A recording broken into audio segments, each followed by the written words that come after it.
पिछली कहानी में हमने देखा था कैसे एक प्लेन क्रैश ने पूरे शहर को अंधेरे में धकेल दिया था और आज वही अंधेरा और भी गहरा होने वाला है। अगर आपको लगता है कि पार्ट 1 खतरनाक था तो पार्ट 2 आपको और भी ज्यादा बेचैन करने वाला है।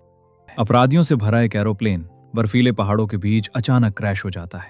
टक्कर इतनी भयानक होती है कि चारों तरफ आग, धुआं और चीख पुकार फैल जाती है। इस हादसे में ज्यादातर लोग मारे जाते हैं, लेकिन 18 कैदी किसी तरह जिंदा बच निकलते हैं। हालात का फायदा उठाकर ये सभी पल भर में वहां से फरार हो जाते हैं। इन्हीं में एक ऐसा आदमी भी होता है जो बाकी सबसे कहीं ज्यादा खतरनाक है। ऐसा इंसान जिससे खुद सेंट्रल एजेंसीज तक डरती हैं। वही आदमी सबके सामने बड़ी चालाकी से अपनी हथकड़ियां खोलता है, पुलिस की घेराबंदी को तोड़ता है और जाते जाते एक और बड़ा झटका दे जाता है। वो डिप्टी चीफ फ्रैंक की पत्नी को भी अगवा कर लेता है। फेडरल एजेंट्स की मदद ली जाती है, लेकिन हालात काबू में आने की बजाय और बिगड़ते चले जाते हैं। पूरा शहर डर और दहशत में डूब जाता है। तभी वही फरार कैदी लॉक एक बड़ा कदम उठाता है। वो शहर का सिग्नल स्टेशन उड़ा देता है और एक ही पल में पूरा शहर बाहरी दुनिया से कट जाता है। अब शहर में मोबाइल नेटवर्क, डेटा, इंटरनेट सब कुछ बंद है। पुलिस के पास आपस में संपर्क करने का भी कोई सही तरीका नहीं बचता। लोगों तक सूचना पहुंचाने के लिए उन्हें लाउड स्पीकर्स का सहारा लेना पड़ता है। फ्रैंक खुद सामने आकर लोगों से अपील करता है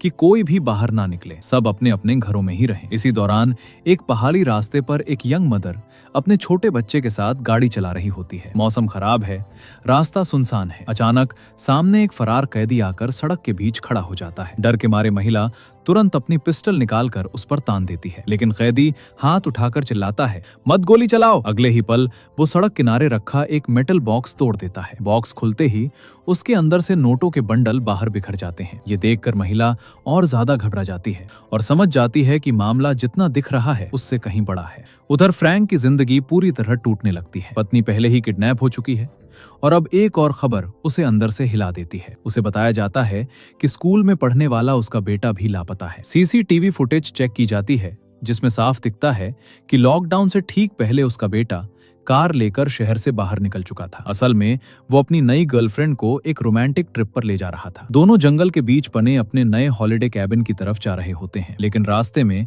उनकी कार बर्फ में फंस जाती है। कोई सिग्नल नहीं, कोई मदद नहीं। मजबूरी में दोनों को पैदल ही कैबिन तक जाना पड़ता है। सिग्नल पहले से बंद है, चारों तरफ सन्नाटा है और जो रोमांटिक ट्रिप होना था वो धीरे धीरे एक डरावनी मुसीबत में बदलने लगता है। बेटे का कोई सुराग न मिलने पर फ्रैंक सीधे एजेंट सिड से मिलने पहुंचता है। वो सिड से साफ पूछता है, लॉक ने उसकी पत्नी को ही क्यों अगवा किया और क्या अगला निशाना उसका बेटा हो सकता है। सिड के पास कोई पक्का जवाब नहीं होता, लेकिन वो इतना जरूर कहता है कि उसे नहीं लगता लॉक सारा को नुकसान पहुंचाएगा। उसे लगता है कि लॉक किसी बड़े डील की तैयारी कर रहा है, लेकिन फ्रैंक इस बात पर भरोसा नहीं कर पाता। एक पिता के तौर पर उसका डर हावी हो जाता है। वो हर पॉसिबल जगह से मदद मंगवाता है। सियाटल की क्राइम यूनिट भी तलाश में लग जाती है। कुछ ही समय में पता चलता है कि बेटे की आखिरी मोबाइल लोकेशन उसी पहाड़ी सड़क पर थी जो उनके हॉलिडे कैबिन तक जाती है। फ्रैंक खुद वहां नहीं जा सकता, इसलिए एक ऑफिसर को भेजा जाता है। इसी बीच एक और खबर आती है, लॉक सारा को लेकर फ्रैंक के घर भी गया था। जब पुलिस वहां पहुंचती है तो घर पूरी तरह खाली मिलता है। बीच में सिर्फ एक कैमरा रखा होता है। साफ है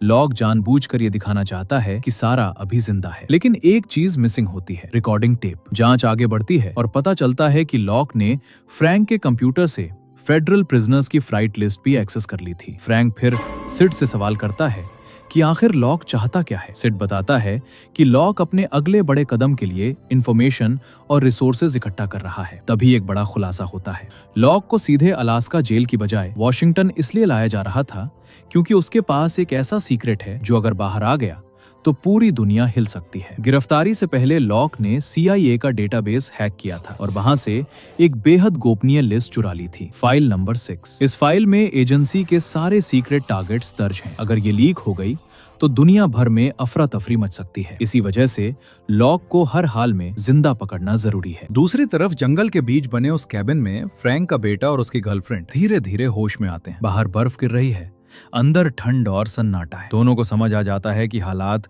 उनके कंट्रोल से बाहर जा चुके हैं। खाने पीने को कुछ नहीं बचा और हेल्प का कोई सिग्नल भी नहीं है। कुछ देर सोचने के बाद दोनों फैसला करते हैं कि कैबिन में रुकना बेवकूफी होगी। वो वापस गाड़ी तक जाने का फैसला करते हैं, शायद किसी तरह शहर की तरफ निकल सके। लेकिन जैसे ही वो कार के पास पहुंचते हैं और डिक्की खोलते हैं, दोनों सन्न रह जाते हैं। अंदर एक घायल आदमी पड़ा होता है, खून से लथपथ, मुश्किल से सांस लेता हुआ। डर के मारे गर्लफ्रेंड पीछे हट जाती है, जबकि फ्रैंक का बेटा समझ नहीं पाता पाता कि ये आदमी कौन है और यहाँ कैसे पहुंचा। साफ है कि ये कोई आम इंसान नहीं बल्कि इसी केओस का हिस्सा है। उधर पहाड़ों के दूसरी तरफ एक और डरावना खेल चल रहा होता है। एक फरार कैदी जंगल में घूम रहे बाप बेटे को पकड़कर हॉस्टेज बना लेता है। बंदूक के दम पर वो दोनों को अपने साथ चलने को मजबूर करता है। कुछ ही देर में वो दो और फरार कैदियों से जा मिलता है। तीनों मिलकर कोई बड़ा प्लान बना रहे होते हैं। इसी बीच एजेंट सिड फ्रैंक को एक वीडियो फुटेज दिखाता है। वीडियो में लॉक साफ दिखाई देता है। वो कैमरे की तरफ देखकर ठंडे दिमाग से बोलता है और सारा के बदले एक खास कैदी की मांग करता है। फ्रैंक का खून खौल उठता है। वो किसी भी हालत में किसी क्रिमिनल से डील नहीं करना चाहता। उसके लिए रूल्स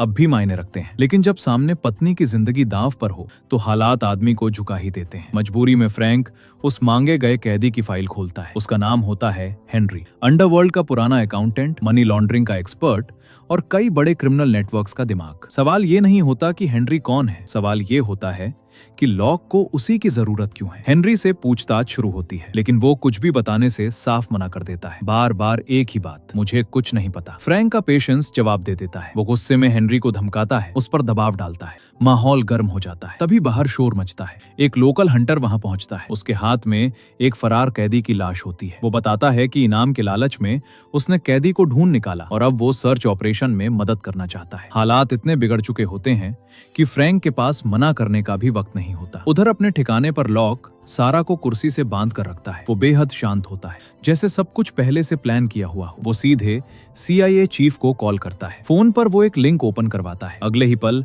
स्क्रीन पर 72 घंटे का काउंटडाउन शुरू हो जाता है। लॉक साफ कह देता है, अगर टाइम खत्म होने से पहले सही कोड नहीं डाला गया तो फाइल नंबर 6 अपने आप लीक हो जाएगी। ये काउंटडाउन सिर्फ धमकी नहीं होती, ये लॉक की सबसे बड़ी शील्ड होती है। सारा मौका देखकर खुद को आजाद करने की कोशिश करती है। वो लॉक पर हमला करती है, पूरी ताकत लगाती है, लेकिन लॉक एक कदम आगे रहता है। वो झट से उसका हथियार छीन लेता है और बिना किसी हिचक के उसे सीढ़ियों से नीचे धक्का दे देता है। उधर हेनरी आखिर टूट जाता है। वो बताता है कि वो लॉक को जानता तक नहीं, उसने जानबूझकर आत्मसमर्पण किया था ताकि पुलिस विटनेस बनकर उसे प्रोटेक्शन मिले और वो एक नई जिंदगी शुरू कर सके। अब वो किसी क्रिमिनल वर्ल्ड का हिस्सा नहीं बनना चाहता। ये सुनकर फ्रैंक समझ जाता है कि असल हेनरी को सौंपना पॉसिबल ही नहीं है। यहीं से वो एक रिस्की प्लान बनाता है। एक पुलिस ऑफिसर को हेनरी बनाकर एक्सचेंज के लिए भेजा जाता है। सब कुछ केयरफुली प्लान किया जाता है, लेकिन लॉक हर बार लोकेशन बदल देता है। कभी पहाड़ों के बीच, कभी जंगल के अंदर, कभी खाली हाईवे पर। छिपे हुए कमांडो भी उसे ट्रैक नहीं कर पाते। तभी फ्रैंक को एक बात समझ आती है, ये सब डिस्ट्रैक्शन है।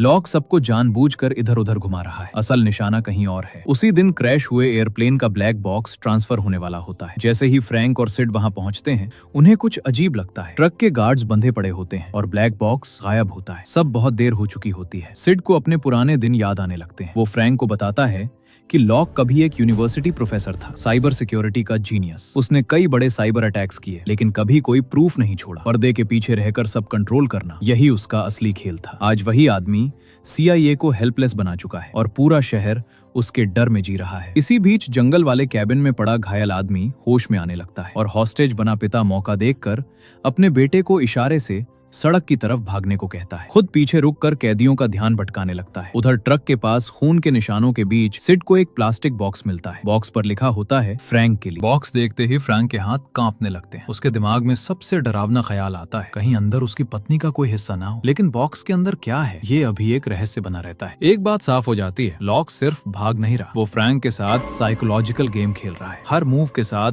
उसे अंदर से तोड़ने की कोशिश कर रहा है। कहानी यहीं थमती है, लेकिन ये सिर्फ शुरुआत है। असली तूफान अभी आना बाकी है। अगर आपको ये स्टोरी अच्छी लगी हो तो चैनल को सब्सक्राइब जरूर करें। एक मूवी एक्सप्लेनेशन बनाने में बहुत मेहनत लगती है और आप बस एक लाइक और सब्सक्राइब करके हमारा हौसला बढ़ा सकते हैं।